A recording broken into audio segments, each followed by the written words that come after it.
రకాలం అతివృష్టిని అనావృష్టిని తట్టుకుంటుంది. మొక్క యొక్క హైట్ 4.5 ఫీట్లు 3 ఫీట్ల వెడల్పు బ్రాంచెస్తో రెడ్ కలర్ ఫ్లవరింగ్ వస్తుంది. అన్ని రకాల నేలలో వేసుకోవడానికి అనువైనవి. పండ్ల తోటలో మెట్ట సాగులో కూడా సాగు చేయవచ్చు. అన్ని రకాల తెగులను తట్టుకుంటుంది.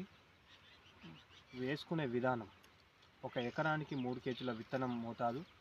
వేసుకునే విధానం: సాలుకు 5 ఫీట్లు వర్షాధారం అయితే వాటర్ ఇవ్వగలిగితే 6 ఫీట్లు పెట్టుకోవాలి. బరువైన నేలలు అయితే ట్రాక్టర్తో సేద్యం చేసేయాలి అని అనుకున్న వారు 6 లేదా 7 ఫీట్లు కూడా పెట్టుకోవచ్చు. అంతర్ పంటగా మినుము, సోయా, వేరుశెనగ, కాటన్ వంటివి కూడా వేసుకోవచ్చు. గతంలో మనం రిలీజ్ చేసిన ఫార్ములా 1 ఎకర్ 1 టైం 1 క్రాప్ అనే ఫార్ములా ద్వారా కందిలో ఆనియన్ కూడా ఎలా వేసుకోవాలో మనం చూపించాం.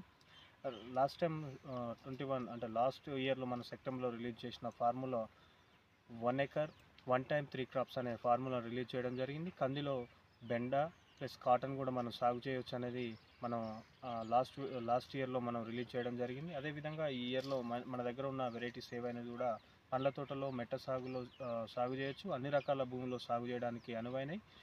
స్కంద త్రిపుల్ అనేది ఏదైతుందో దాని రిలేటెడ్గా ఉంటుంది. అదేవిధంగా ఇది వర్షాధారంగా ప్లస్ వాటర్ ఉన్న చోట సాగు చేయడానికి అనువైనవి.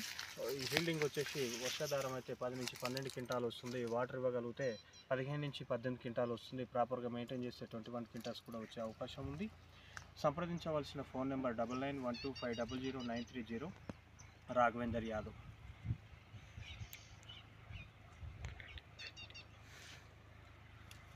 ఒక్క కాయలు వచ్చేసి ఇది విశాలమైన కొమ్మలతో కలిగిన బరువైన అంటే దృఢమైన మొదలతో పాటు బలమైన కొమ్మలు వచ్చి అధిక దిగుబడిని అధికంగా కాయలతో అధికంగా వస్తుంది. ఈ ఒక్క కాయలో వచ్చేసి గింజలు 5 నుంచి 6 గింజలు ఉంటాయి. మ్యాక్సిమం అయితే 5 గింజలు న్యూట్రియన్స్ పర్ఫెక్ట్ అందుతాయి.